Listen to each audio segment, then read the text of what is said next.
Sir, magkano ba talaga ang pumapasok na pera sa gobyerno araw-araw galing mismo sa mga bulsa natin?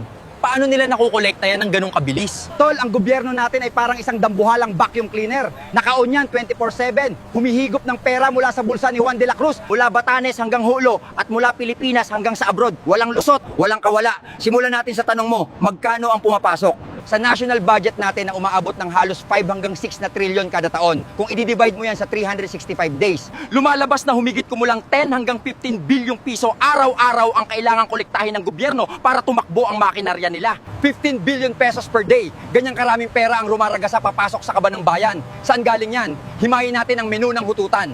Una, ang BIR o Bureau of Internal Revenue at ang kaltas sweldo. Ito ang frontline. Kung ikaw ay empleyado, bago mo pa mahawakan ang sweldo mo, dumaan na si BIR. Ang tawag dyan, withholding tax. Wala kang choice. Hindi mo pwedeng sabihin, boss, next month na lang ako magbabayad, short ako eh. O kaya pwede bang 50% mo na? Hindi pwede, automatic kaltas. Kaya ang gobyerno siguradong busog tuwing kinsenas at katapusan. Bago mo ipambili ng gatas ng anak mo, nabawasan na nila. Tayo, iniiyakan ang payslip, sila nagpapalakpakan sa dami ng kolekta. Pangalawa, ang VAT o Value Added Tax, yan ang tax ng mahirap. Ito ang pinakamatindi at pinakatraidor. Kasi kahit walang trabaho, nagbabayad nito. Bumili ka ng sardinas, may VAT. Bumili ka ng noodles, may VAT. Nagpa-load ka, may VAT. Kahit ang pulubi na bumili ng tinapay sa 7-Eleven, nagbayad ng tax. Kaya wag nilang sasabihin na ang mayayaman lang ang bumubuhay sa bayan. Hindi.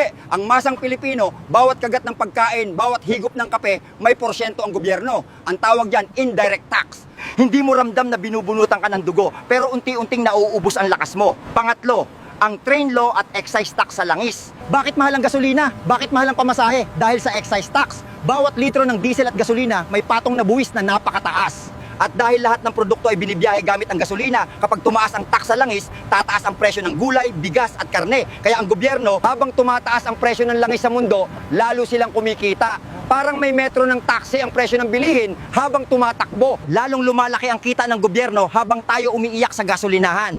Pang-apat, ang BOC o Bureau of Customs at ang mga import, lahat ng pumapasok na produkto galing ibang bansa, kotse, gadget, sapatos, pati bigas at ulam na ini-import natin, may tariff o buwis sa customs. Bilyon-bilyon ang kita dyan araw-araw. Ito yung gatekeeper ng Pilipinas. Bago makapasok ang Nike o iPhone, nagbayad muna yan sa gobyerno. At ang bayad na yan, ipapatong sa presyo na babayaran mo sa mall. Panglima, ang mga OFW. Ito ang modern heroes natin, pero tratuhin parang modern gatasan. Oo, tax exempt ang income nila sa ibang bansa. Pero teka lang, hindi sila nakakaligtas sa vacuum cleaner. Bago sila makaalis, bayad sa passport, bayad sa POEA o DMW processing, bayad sa OWA membership, bayad sa PhilHealth na sa pilitan minsan. Ang daming processing fees at documentation fees. At kapag nagpadala na sila ng remittance sa pamilya nila dito, yung pamilya nila gagastusin ang pera sa Pinas. Ipambibili ng Jollibee, ipambabayad ng kuryente, ipapanggasolina, balik ulit sa VAT at excise tax. Kaya ang perang pinaghirapan ni kabayan sa disyerto o sa barko ay umiikot pa rin pabalik sa gobyerno. Sila ang nagpapasok ng dollar reserves na nagpapatatag sa ekonomiya natin, pero sila ang pinakamahirap kumuha ng serbisyo sa embahada. Ngayon tol, pagsama-samahin mo yan,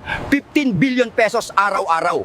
Isipin mo ang bundok ng pera na yan. Sa laki ng halagang yan. Dapat gold ang kalsada natin, dapat aircon ang lahat ng public school, dapat libre ang gamot sa lahat ng ospital, dapat world class ang tren natin at walang siksikan. Pero anyari, bakit lubak-lubak pa rin ang kalsada natin? Bakit siksikan pa rin sa ospital ng bayan at walang kama? Bakit kulang pa rin ang classroom at libro? Bakit ang bagal pa rin ng serbisyo at pila?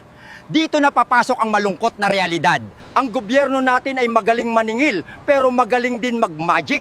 Ang perang kinolekta sa atin ng sapilitan, ang perang pinagpaguran natin ng dugo at pawis, pagdating sa taas, pagdating sa kamay ng mga politiko, opisyal at leader, biglang naglalaho.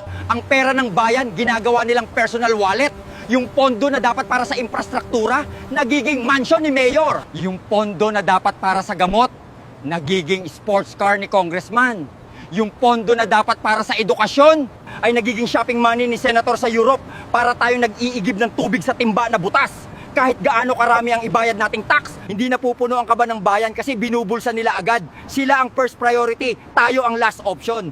Ang tingin nila sa tax natin ay hindi pondo para sa serbisyo. Ang tingin nila dyan ay pondo para sa luho nila. Nakakagalit, di ba? Tayo, reliable magbayad, on time magbayad, walang palya. Kapag hindi ka nagbayad, kulong ka. Pero sila, kapag nagnakaw sila, re-election ang parusa. Ang bilis nilang maningil, pero ang bagal nilang magtrabaho. Ang bilis nilang magpataw ng tax, pero ang bilis din nilang magtago ng nakaw. Tayo ang financier ng buhay hari nila. Ang tax natin ang nagbabayad ng first class travel nila. Ang tax natin ang nagpapakain sa mga parties nila sa palasyo. Ang tax natin ang gasolina ng convoy nila na humahawi sa atin sa traffic habang nagmumura tayo sa init. Tayo ang nagbabayad para mabastos tayo sa sarili nating bayan. Kaya sa susunod na makita mo ang payslip mo at makita mo ang withholding tax, o sa susunod na makita mo ang resibo ng grocery at makita mo ang VAT, hingang malalim tol. Masakit isipin, pero kailangan nating aminin ang totoo. Ang perang yan na pinaghirapan mo, hindi yan mapupunta sa kalsada o ospital.